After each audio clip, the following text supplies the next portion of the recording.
우리 시편 27편은 14절 말씀까지 있는데요. 우리 오늘과 다음 시간을 통해서 두 번에 걸쳐서 27편 말씀을 함께 나눌 것입니다. 27편 그러면 생각나는 게 있으십니까? 원띵으로 유명한 말씀이 이 시편 27편인데요. 초보 운전자 시절이 누구나 있었죠. 초보 운전자는 중앙선을 보다가 중앙선 쪽으로 갑니다. 가드레일을 의식하면 가드레일 쪽으로 가게 됩니다. 그래서 운전 교관들은 장애물이 아니라 가야 할 방향을 보되 코앞을 보지 말고 어떻게 보라 그럽니까? 멀리까지 보라고 하죠. 신앙도 비슷합니다. 문제를 크게 보면 문제에 끌려갑니다. 상처를 크게 보면 상처에 스스로 갇힙니다. 우리의 시선이 머무는 곳이 우리 인생의 방향이 되는 것이지요. 27편은 다윗의 시인데요. 2절, 3절 말씀을 보면 원수들이 맹수처럼 다윗의 살을 먹으려고 달려든다라고 합니다. 이 먹는다라는 단어는 아칼이라는 단어인데 사자가 먹잇감을 찢어 삼키는 이미지의 단어입니다. 또 군대가 진을 치고 전쟁이 일어난다고 하죠. 그런데 다윗은 나는 오히려 안연하리로다 라고 말합니다. 어떻게 이런 상황 속에서 나는 오히려 안연하다라는 고백이 가능할까요? 다윗의 시선이 오직 하나님을 향해 있기 때문입니다. 다윗은 맹수 같은 대적자들 속에서도 오직 하나님을 봅니다. 1절을 보면 여호와는 나의 빛이시요 나의 구원이시니 내가 누구를 두려워하리요 라고 합니다. 이 빛 오르는 생명, 진리, 구원, 인도라는 뜻입니다. 구원은 또 예샤라는 단어인데요. 구출, 승리란 뜻을 가지고 있습니다. 이 구출, 승리라는 예샤는 우리 주님의 이름 예수와 같은 어근입니다. 다윗은 지금 꽃길을 걷고 있는 것이 아닙니다. 원수들의 위협에 둘러싸여서 생명이 위태로운 상태에 있습니다. 그런데 그 생명이 위태로운 상태에서 나는 오히려 안연하다, 태연하다 이렇게 고백합니다. 왜일까요? 그의 시선이 생명과 빛이신 하나님, 구원과 승리이신 하나님께 향해 있기 때문입니다. 문제 없는 인생이 있을까요? 믿음이 좋은 사람도 문제를 만납니다. 기도하는 사람도 어려움을 겪습니다. 학식이 많아도 재물이 많아도 어려움을 겪지 않는 인생은 없습니다. 하나님께 쓰임받은 사람들도 많은 원수들, 대적들을 만납니다. 다윗은 장인 사울에게 쫓겼고 아들의 모방과 수많은 전쟁의 위협 속에 살았습니다. 많은 사람들은 문제가 생기면 문제를 붙잡고 씨름합니다. 그러나 다윗은 먼저 하나님이 어떤 분이신가를 생각했습니다. 다윗이 하나님이 어떤 분이라고 고백했죠? 하나님은 빛과 구원이다. 하나님이 어떤 분이신가 생각하다 보니 하나님은 빛이셨지, 하나님은 구원자셨지, 이런 생각이 든 겁니다. 빛이신 하나님, 구원이신 하나님을 생각하니 원수가 여전히 보이지만 하나님이 더욱더 크게, 빛나게 구원자로 보였습니다. 전쟁보다 하나님이 더 크게 보였습니다. 죽음의 위협보다도 하나님이 더 크게 보였습니다. 그래서 이렇게 고백하는 거죠. 내가 누구를 두려워하리요? 내가 오히려 태연하리로다. 이것은 두려움이 하나도 없는 상태가 아니라 믿음으로 선포하는 것입니다. 하나님의 더 크심을 알기 때문에 이렇게 믿음의 선포를 할 수 있는 것이죠. 우리는 하나님보다 문제가 커 보일 때 두려움에 사로잡힙니다. 베드로는 예수님을 물 한가운데서 보았죠. 그리고는 정말 예수님이시면, 주님이시면 나를 물 위로 걸어오라 하소서, 이러니까 예수님이 뭐라 그래요? 오라라고 할 때 예수님이구나 이러면서 물 위를 걷다가 풍랑을 보는 순간 속절없이 두려움과 함께 물속에 빠져들지요. 베드로의 환경이 변한 것이 아니었고 달라진 것은 단 하나, 베드로가 예수님이 아닌 풍랑을 본 것입니다. 누구에게나 크고 작은 문제는 있습니다. 그런데 문제보다 하나님을 더 크게 보는 은혜, 그 은혜가 있기를 주님의 이름으로 축복합니다. 신앙은 현실을 무시하는 것이 아닙니다. 현실보다 크신 하나님을 바라보는 것입니다.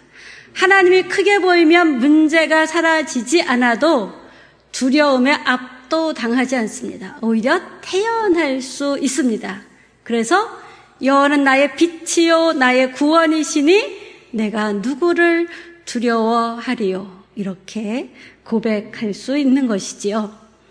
우리 4절에서 6절 말씀을 보면 다윗이 원수보다 하나님을 더 크게 볼 수 있었던 비밀, 4절 우리 한번 읽어볼까요? 내가 여호와께 바라는 한 가지 일, 그것을 구하리니 곧 내가 내 평생에 여호와의 집에 살면서 여호와의 아름다움을 바라보며 그의 성전을 사모하는 그것이라라고 합니다. 이 4절은 시편 27편의 심장으로 불리는 절인데요. 우리 이 4절을 좀 더 자세히 살펴보면 한 가지, 이 아하트라는 히브리어인데 히브리어 문장에서는 가장 강조하는 중요한 단어가 맨 앞에 나옵니다. 그래서 이 아하트 한 가지가 맨 앞에 나오는데요. 많은 것 중에 하나다가 아닌 삶의 중심이 되는 단 하나라는 뜻입니다. 다윗은 수많은 급한 문제들이 있었지요. 그러나 더 근본적인 것을 발견했습니다. 사람을 지탱하는 것은 환경이 아닌 하나님과의 관계다라는 사실을 깨달은 것이지요. 그래서 이렇게 고백하죠. 여호와의 집에 살게 하소서. 여호와의 집에 산다라는 것은 성전에 거주한다라는 장소의 문제가 아닙니다. 관계의 문제입니다. 다윗은 하나님 곁에 머물고 싶어 했습니다. 왜 하나님 곁에 머물고 싶었을까요? 하나님이 너무 좋아서이지요. 성숙한 신앙은 하나님을 가끔 방문하는 그런 정도가 아니라 하나님과 함께 거하고 동행하는 삶입니다. 다윗은 그런 것을 원한 것이죠. 자, 여호와의 아름다움을 바라본다라고 해요. 바라본다, 이거는 하자라는 단어인데요. 이렇게 스쳐서 쓱 지나가는 시선이 아니라 깊이 응시하는 시선입니다. 예술 작품 앞에서 오랜 동안 서서 머무는 사람의 시선, 사랑하는 사람을 계속 안 봐야지 이런 생각을 하면서도 어떻게 돼요? 눈이 저절로 가면서 바라보는 시선. 이 아름다움은 하나님의 능력만이 아니라 하나님의 선하심, 은혜로우심, 사랑스러운 성품을 뜻합니다. 다윗은 고된 인생 속에서 하나님이 주시는 어떤 선물들보다 하나님을 응시하며 바라보며 감탄하고 있습니다. 이것이 사랑입니다. 조건이 아니라 하나님 자체를 사랑하는 마음입니다. 성전에서 뭐 한다 그러죠? 청소한다 가 아니라 사모한다라고 해요.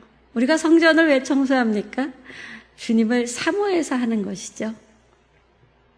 이 사모한다라는 말은 원래 탐구하다, 살펴보다, 깊이 묵상하다라는 뜻이 있습니다. 이것을 직역하면 주의 성전에서 주님을 깊이 살피고 찾겠습니다 라는 의미입니다. 다윗은 단순히 복을 받기 위해 성전에 나온 것이 아닙니다. 하나님이 어떤 분이신지 더 알고 싶었고 하나님의 뜻을 배우고 싶었고 하나님의 마음을 깨닫고 싶었습니다. 하나님의 생각이 다윗 자신의 생각이 되기를 원했습니다. 그래서 다윗에게 있어서 예배는 의무가 아니라 탐구였고 습관이 아니라 만남이었습니다. 다윗은 하나님의 손보다 하나님의 얼굴을, 하나님의 선물보다 하나님 자신을, 하나님의 역사보다 하나님이 어떤 분인지를 알고 싶어 했습니다. 다윗이 맹수들 앞에서도 두려워하지 않을 수 있었던 것은 매일 매순간 하나님을 바라보았기 때문입니다. 하나님의 아름다움에 사로잡혔기 때문입니다. 볼수록 아름다운 하나님, 보고 있어도 더 보고 싶은 하나님, 볼수록 더 알고 싶은 하나님께 마음이 붙들렸기 때문입니다. 저는 이런 다윗의 모습이 참 부럽다라는 생각이 듭니다. 나에게도 이 마음이 생겼으면, 나도 처음 예수님을 만났을 때 이렇게 주님을 사랑하는 마음이 가득 차 있었는데 라는 생각을 하면서 이 말씀을 봤는데요. 사람들은 문제가 해결되면 신앙생활을 잘해보겠다 이렇게 얘기를 하죠. 그러나 다윗은 하나님을 바라보면 문제를 이길 수 있다고 합니다. 많은 사람은 승리한 후에 찬양합니다. 그러나 다윗은 찬양하기 때문에 전쟁을 견딥니다. 문제가 없어서 평안을 누리는 것이 아니라 하나님의 아름다우심을 바라보기 때문에 평안을 누립니다. 다윗이 구한 한 가지 안전한 환경이 아니었습니다. 문제 해결도 아니었습니다. 하나님의 권능의 손도 아니었고 오직 하나님의 임재였습니다. 하나님의 아름다운 성품, 하나님 자신이었습니다. 근데 놀라운 것은 여기서 끝나지 않는다라는 것이죠. 다윗이 하나님을 찾자 하나님도 다윗을 붙드십니다.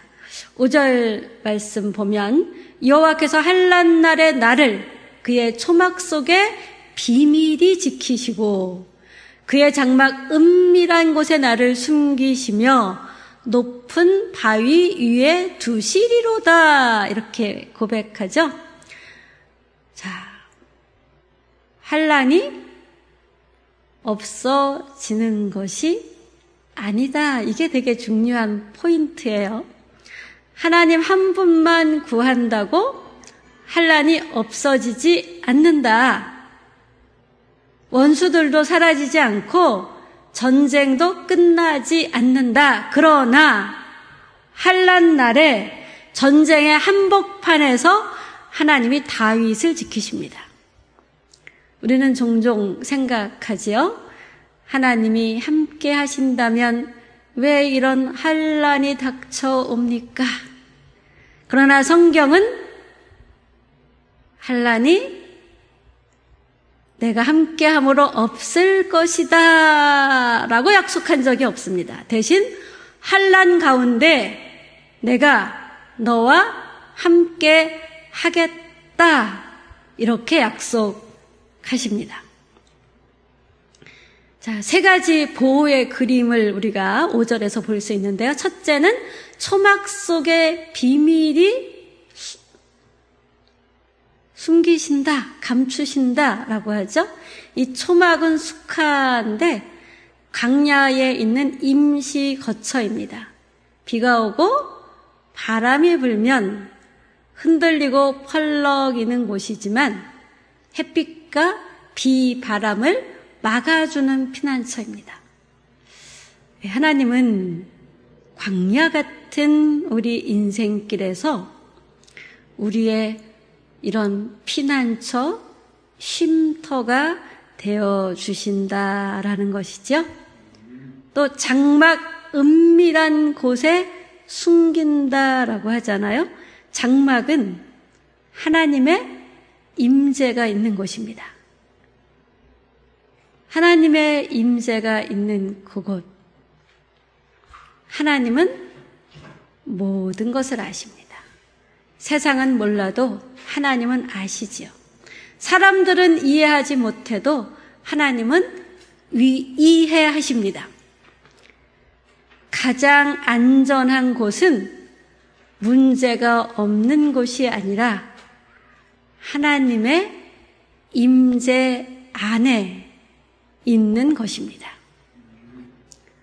그리고 높은 바위 위에 두신다라고 합니다. 자, 바위는 반석, 흔들리지 않는 기초를 의미합니다. 광야에서 근데 여기서 높은 바위라고 하죠. 이 높은 바위는 적의 공격으로부터 가장 안전한 곳이라고 할 수 있습니다. 하나님은 다윗을 문제없는 곳으로 옮기신 것이 아니라 흔들리지 않는 높은 바위 위 안전한 곳에 세우셨습니다. 다윗은 이렇게 기도하지 않았습니다. 하나님, 문제를 없애주십시오. 원수를 제거해 주십시오. 우리는 좀 이런 기도를 하지 않나요? 근데 다윗은 이렇게 기도했습니다. 하나님, 곁에 살게 해 주십시오. 하나님의 아름다움을 보게 해 주십시오. 하나님을 더 알게 해 주십시오. 그러자 하나님이 친히 다윗의 피난처가 되어 주셨습니다. 우리 사랑하는 빗사랑 가족 여러분, 신앙의 목표는 문제 없는 삶이 아닙니다. 하나님 없는 평안도 아닙니다. 하나님과 함께하는 평안입니다. 환경은 흔들릴 수 있지만, 사람도 변할 수 있지만, 건강도 재물도 관계도 파탄나고 흔들릴지언정 하나님 안에 거하는 사람은 무너지지 않습니다. 그의 발밑에는 흔들리지 않는 반석이 있기 때문입니다. 6절에서 다윗은 아직 전쟁이 끝나지 않았는데 승리의 노래를 부릅니다. 내가 그의 장막에서 즐거운 제사를 드리겠고, 예배가 즐거우십니까? 즐거운 제사를 드리겠고 노래하며 여호와를 찬송하리로다 라고 합니다. 상황이 바뀌었기 때문이 아닙니다. 하나님께서 함께 하신다는 믿음이 있기 때문에 하나님에 계신 하나님의 장막에서 주의 성령의 임재가 있는 곳에서 즐겁게 예배하며 여호와를 찬송하는 것입니다. 우리가 114 모임을 갖는 이유가 무엇입니까? 가정에서, 일터에서, 교회에서 114 모임을 갖는 것은 그런 우리의 모든 생활 공간에 성령님이 임하기를 원하는 마음이 제일 첫째입니다. 신앙의 목표는 문제 없는 삶이 아닙니다. 하나님 없는 평안도 아니고 하나님과 함께하는 평안입니다.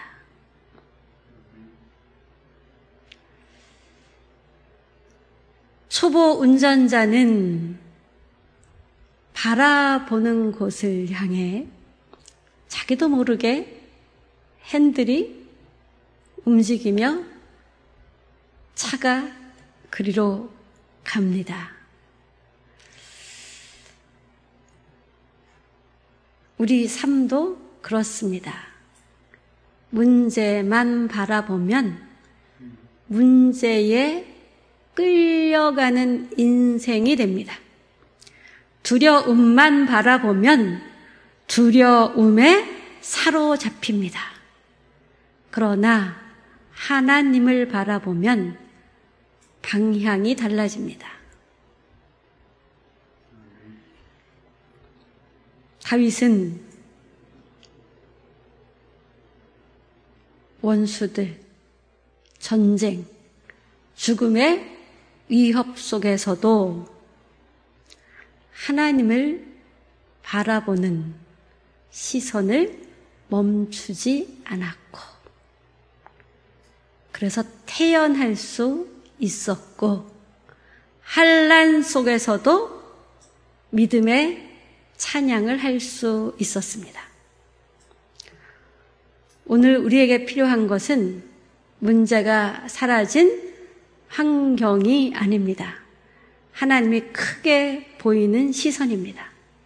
하나님의 아름다움에 마음이 붙들리는 은혜가 우리에게 필요하죠.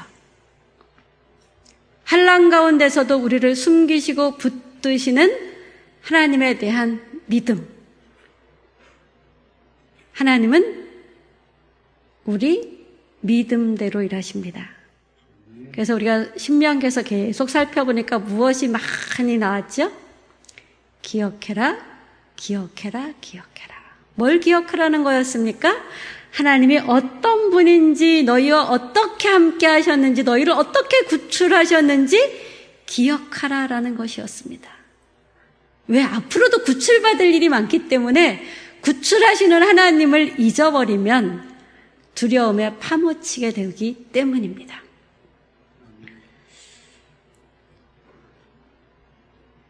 오늘도 시선을 하나님께 향하며 하나님의 임재 안에 거하시는 축복이 있으시길 바랍니다. 그러면 우리는 여호와는 나의 빛이요 나의 구원이시니 내가 누구를 두려워하리요, 이렇게 다윗처럼 고백하며 선포할 수 있을 것입니다.